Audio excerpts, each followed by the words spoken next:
Let me start with the comment to the relation between physics and metaphysics. It was one of the big problems in medieval times that to explain the observation that physics is not part of the seven liberal arts. And one of the solutions is the one from Herrat of Landsberg of the 12th century. And you see here a clipping of a picture of the seven liberal arts. You don't see the seven liberal arts. You see the two philosophers, Plato and Socrates, and you see Philosophia, the woman symbolizing philosophy, on the head. The three core disciplines of philosophy. The first is logics, the theory of reasoning. The second is ethics, the theory of good action, and the third is physics. Her solution is obviously it's part of the core of philosophy, and perhaps the book consists of two parts. The first one is physics, Aristotle's physics, and the second part is Aristotle's metaphysics. So this is the solution of Herrat of Landsberg. So now I'm doing history and philosophy of logic for the last 40 years, and everything started with a research project, German Science Foundation, case studies towards a social history of logic. We started in 1985, and for 6 years we had this project. The chair of this project, or the main researcher, was Christian Thiel, member of the Leibniz Society, of course, and one of the pioneers of Frege research. And he also worked on Leibniz and the Leibnizian calculus, in particular the arithmetical calculus, where Leibniz is a precursor of Gödelization in a sense. So again, very far-sighted. Our inspiring, the biggest inspiration was this book here, Social History of 19th Century Mathematics by Mertens, Boss and Schneider. This was part of a movement at that time, History and Philosophy of Science. This was initiated in a sense by Thomas Kuhn, The Structure of Scientific Revolutions, and 1971 you have a journal of social science studies. From today's perspective, it's an early variation of the Science and Technology Studies, STS. So it started with this kind of studies, and I'm still editing the journal History and Philosophy of Logic, so there are some remains of these first things. The main topics in our project was case studies on authors in logic, textbooks on logic, and logic education in the 19th century. So the last is a very big topic, and we concentrated on logic education at Bavarian schools. The reason was that the standard saying was that German logic education at schools was inspired by the Prussian model. This is, in fact, not true for Bavaria. We could show. So they ignored the Prussian model. But they had logic education combined with the education in classics. So they read Aristotle and Plato, and with this logic and so on. So we did a lot of research on this part. But more interesting for me was the next two things here: reason and context of the emergence and development of the algebra of logic in Great Britain, that is Boole and the Booleans, including the prehistory of this stuff, and the personal and institutional foundations of the German algebra of logic and mathematical logic, the last because Thiel was the specialist on Frege and this context, and I did the algebraic side with Schröder and the prehistory of this stuff. And in a sense, we were some pioneers in female logicians, collected the stuff they wrote and asked whether there was some kind of female logics. And I think one could deny this. And Andrea Reichenberger took up some of our research and republished the stuff. I'm very thankful for her to bring them to a broader audience. I had a special interest, and the question whether Leibniz had, the Leibnizian contributions to formal logic, whether they had any influence on the emergence of mathematical logic in Germany. The result of my research was published in 1997 in my habilitation thesis, Logik, Mathesis, Universalis und Allgemeine Wissenschaft. There is a short answer, so there was no direct influence of Leibniz on the emergence of 19th century mathematics, and the standard reason would be, well, okay, the Leibnizian logic was published in the early 20th century, and they could have not have any knowledge of it. This is true, because this is false, because this influence could have been possible. The important manuscripts had already been published by Johann Eduard Erdmann in 1839, 1840. So especially the programmatic tracts on universal science and all this stuff, they were in this edition. And one of these writings on the calculus as well, the plus calculus, is published by Erdmann. So he could have had influence. And the question is, why did he not have any influence? Another reason why he could have influence was Trendelenburg's discussion of the universal characteristics in his widespread talk of 1857. This was the Leibniz Day of the Prussian Academy of Science, and this was republished then in his historical contributions. So there was some information about the Leibnizian logic was on the market. This is what I want to say. Leibniz, when the logical papers and contributions were ready, or the logic was ready, the authors got information that Leibniz was a precursor. And from then on, you have Leibniz as a reference point. All of these logicians refer to Leibniz and say, okay, I complete the Leibnizian program. This is true for Boole, and you can show it with Boole. And this is true for the German algebra of logic as well. So this is what I've said. Now, essentially, they had been formulated without studies or even knowledge of Leibniz. So these are the title pages of the two parts of Johannes Eduard Erdmann's Opera Philosophica. The interesting fact is that the first part was published in 1840. And the second part was published 1 year earlier in 1839. So you have to be careful in referring to this stuff here.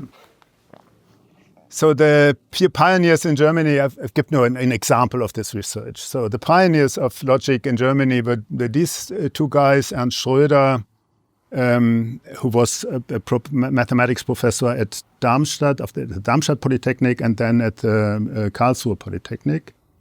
And the later Technical University, and Gottlob Frege, who was in Jena at that time. The first was Schröder here. Der Operationskreis des Logikkalkuls is of 1877. Operation circle of the logical calculus. Operation circle is an algebra, lattice theory, and applied to logic. So this was Schröder, 1877, and the famous Begriffsschrift is 2 years later. It's 1879. By Gottlob Frege.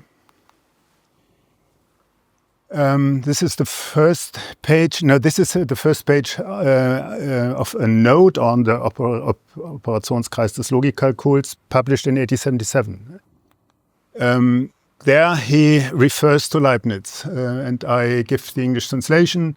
Leibniz had already directed detailed endeavors both towards the creation of a calculus philosophicus or calculus ratiocinator and towards the foundation of a general sign language, a lingua characteristica universalis or realis, an alphabet of human concepts, so to speak, intended to form the object or real substrate for that discipline by which the essence of human mental operations should be laid bare, grasped according to its laws and expressed in the most adequate way.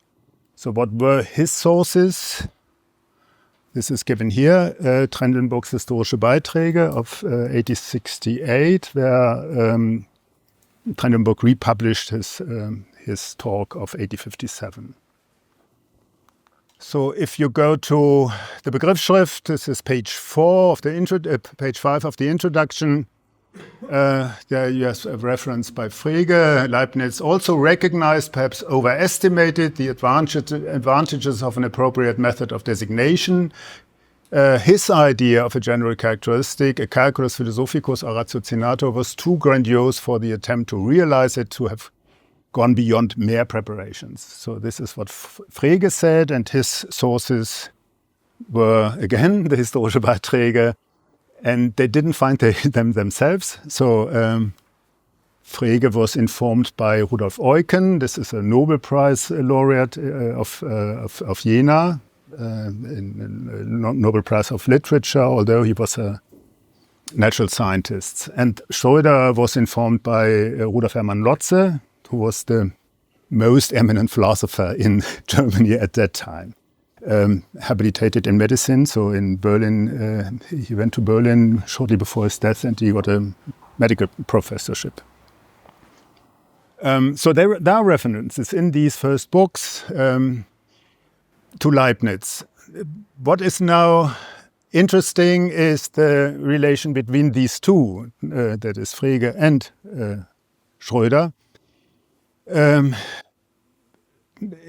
Schröder wrote a review of Leibniz's Begriffsschrift in 1880, shortly after the publication of the Begriffsschrift. And this review had 13 pages, so it's a very long review. Usually it said, well, Leibniz, Frege was not read, so he had an idiosyncratic symbolism, so mathematicians didn't understand him. And for philosophers, so the time was not ripe for doing such stuff. So he was simply ignored. And this is false. He was not ignored. So there was Reinhold Filko from Helsinki University counted reviews, and the Frege Begriffsschrift had got more reviews than Husserl's Philosophie der Arithmetik, for example. So he was as ignored as other philosophers of mathematics. That is, he was not ignored, and he was part of the community of logicians, of course. And we have 13 pages of review. This review was made for the lacking success of Frege, because it was critical, of course. Yes, most reviews are. Hans Luger from Hamburg University said it tore the book apart in the politest way. There was a good deal of hurt vanity in Schröder's words. I have a more favorable interpretation. So it's an extensive presentation of Frege's system. So what Frege wanted to do is clear from this review. It's clean. His main complaint was that Frege did not refer to Boole 20 years earlier. So he didn't even mention him. Although the Boolean program is not the same, but similar. And then he took advantage to advertise the Boolean system or his own system. So he wrote some sort of advertisement for mathematical logic of that time. So, and then he said, well, the Boolean system is clearer, more easy, and more effective than the Frege. And this was the argument. But it's clear that he didn't understand him, so he didn't understand the idea of the Fregean symbolism.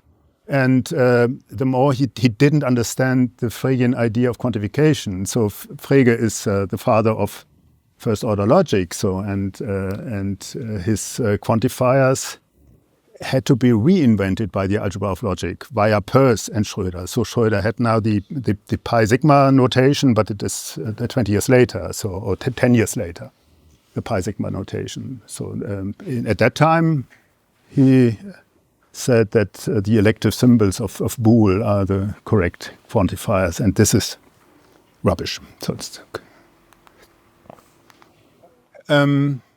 this is the beginning of this review.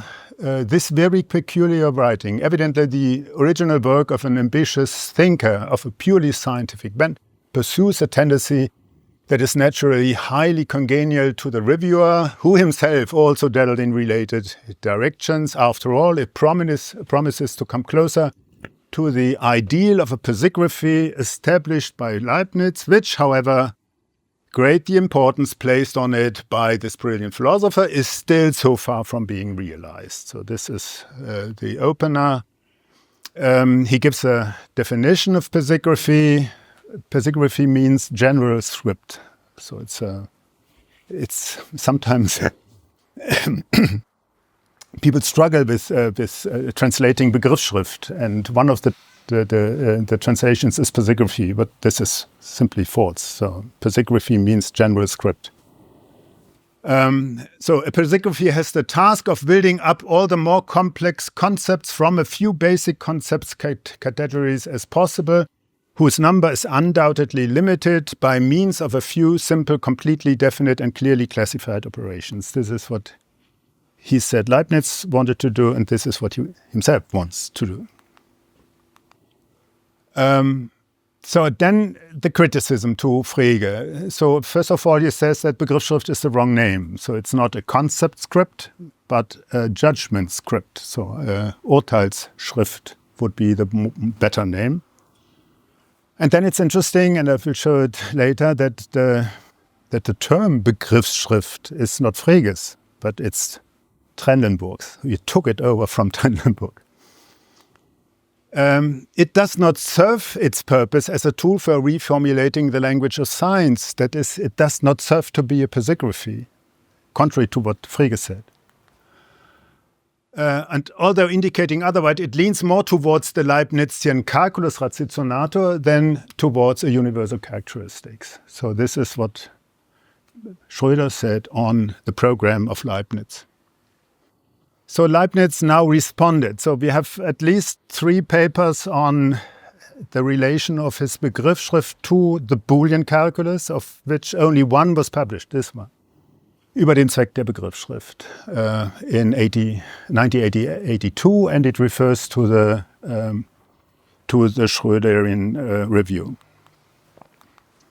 This is what he writes. So the purpose of the Begriffsschrift, in distinction from the Boolean algebra of logic, I did not want to represent an abstract logic in formula, but to express a content through written signs in a more precise and clearer way than is possible through words. So this was his aim, and this is a pisigraphic aim. He intended to approach the Leibnizian idea of a lingua characteristica, which was in Leibniz most closely linked to the calculus ratioinator, a connection not given in the algebra of logic. So in the algebra of logic, you have a clear distinction between the calculus and the semantics, or the dictionary, or between processor and memory, or between algorithm and input for the algorithm. So this was very influential, of course, this distinction. But in Leibniz, it's more closely connected, and he says that in his algebra of logic, this connection is given. And the conclusion, so if you now look at these both criticisms, you see Frege and Schröder both claimed that their respective counterpart focused on the logical calculus and not on the general characteristics. Both accused their counterpart to deviate from their own objectives. So the same criticism to both systems. And I think, in a sense, they are right. Both are right. So what was now the source? Friedrich Adolf Trendelenburg. He was an anti-Hegelian, as many of these anti-Hegelian coming from Hegel. And he was known as the one who brought Aristotle back to the schools. He had a school book with Aristotle's logic, which was very widely spread in Germany. So, but he was a secretary of the philologic historical class of the Prussian Academy of Science, and as the secretary, he gave the lecture on the Leibniz Day 1856 über Leibnizens Entwurf einer allgemeinen Charakteristik. This is the original publication. And it was republished in the Historische Beiträge different, but almost the same text. What does he say on the Leibnizian program? He demands to bring the design of the sign and the content of the concept into a direct connection. The beginning of such a Begriffsschrift, his term, is given in the decadic number system. I never understood why. So the example was always the decadic system. And from Frege we learned that it's not necessary to have 10 digits. Only 2 are enough. So and they have already a number system. So, but this was the example. So the working number system of arithmetic taken over for other means. Leibniz is looking for a heuristic language of concepts and a general language of things differing from the special languages of the people. So this is the pathographic idea. And he refers then to the Leibnizian program of a lingua characteristica universalis. This term doesn't show up in Leibniz. So it's always characteristica universalis in Leibniz and not lingua characteristica. So this is Trendelenburg's term, and this term was taken over by both, by Frege and Schröder. And this, of course, both are connected. The calculus ratiocinator is connected to this thing. But he was very skeptical. Trendelenburg was very skeptical towards the logical calculus. The calculus is the more dubious aspect of the entire concept. So he was against formal logic, against Kant, who invented the term formal logic. Even if the calculus and the inventory side are eliminated, the inventory side, ars inveniendi, it was the task to find new knowledge, and this is by calculating with the given knowledge. So the calculus helps to invent new things. But if this is eliminated, Trendelenburg says there still remains an attractive logical task, the sign that distinguishes the elements and thus clearly prevents contradiction, the tracing back of the blind concept to the sharply conceived content, of the convoluted to the simple contained therein. The task remains to find a sign which, like our numerical notation, is conditioned by the concept of the thing itself. So this is his interpretation of the better Leibnizian program, in a sense. So now the dreams, I think that the characteristica universalis is even a dream in Leibniz. You have different variations of the calculus ratiocinator, arithmetical, logical, geometrical. Their reason or the task is to extend the human access to the truth generated in the creation. So all truths are there, but the human being is limited, and he has to have tools to get access to these things. A complete characteristica universalis presupposes a complete list of simple concepts. And this is impossible to achieve for a human being given the monadic complexity, because there is no extension of any monad. So if you have candidates of monads, you can go back, further back. It's only possible for the perfect being who overlooks everything. But humans are no perfect beings. Now, theoria cum praxis, of course, human beings have to deal with finite, perhaps potentially infinite parts of this infinite number of complexity, or this infinite complexity.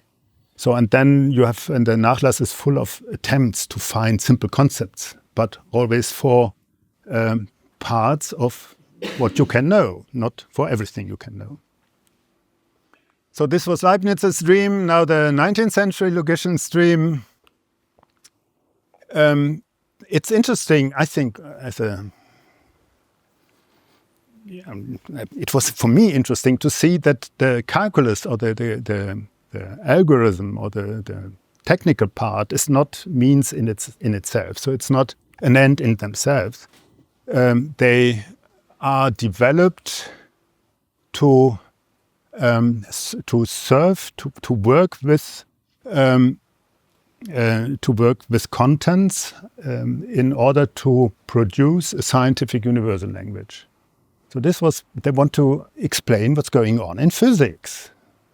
So physics is mathematized, so you have mathematics. You need to found mathematics, go back to logic as a foundational theory for mathematics. They were logicists, not only Frege, but also Schröder. And in Schröder, logic presupposes a structural theory. And this is algebra. Algebra is not part of mathematics. Mathematics is about numbers and extensions and forms, but algebra is the theory of connections. So, and they were interpreted in terms of logic. The logic is interpreted in terms of mathematical objects, and from there you come to theoretical physics, to mechanics, and from there to all mathematized sciences. So this was Schröder's idea. Within the new paradigm of structural mathematics, which emerged in the second half of the 19th century. So Frege was focused on the logical foundation of mathematics, although in theory he refers to other sciences as well. Schröder developed a pasigraphy with thoroughly contemporary features, I think. He separated syntax and semantics. He combined an algebraic logical calculus with a semantical database. And even if this is overcome now in quantum theory, but it's I think, if you compare Frege and Schröder and ask who won the race in 20th century, I would say it was Schröder. So both theories were connected in the 20th century, and the algebraic side with Tarski and Skolem and others won the race, and not Frege. Frege is for philosophers the biggest logician of all times, but not really for practitioners, for people doing practice. Schröder himself kept this theory of pasigraphy. So you have the first International Congress of Mathematicians in Zurich in 1897, where he gave a paper on pasigraphy, its present state, and it's the pasigraphic movement in Italy, meant as piano in his school, of course. He have the German variation. He thought it's an international congress. There were people speaking English, so he prepared an English version on pasigraphy. So we have also the English version, but no English-speaking people showed up. So there were the British Association for the Advancement of Science. They had at the same time a congress. So he gave the paper in German, but prepared an English one. So, and nota bene, we are in the time where there was another universal language movement, the universal language for sciences, but also for the people outside. And Peano was also involved, not with his logical calculus, but with his meta-language, Latino sine flexione. The cooperation of international academies worked together to find out the best universal language, and they came Ido or something like not Ido, idiom neutral or something was chosen, but Esperanto won the race because Hachette, the big publisher in French, had its stores full with Esperanto books, so no chance for other languages. So this was what I wanted to say. Thank you very much.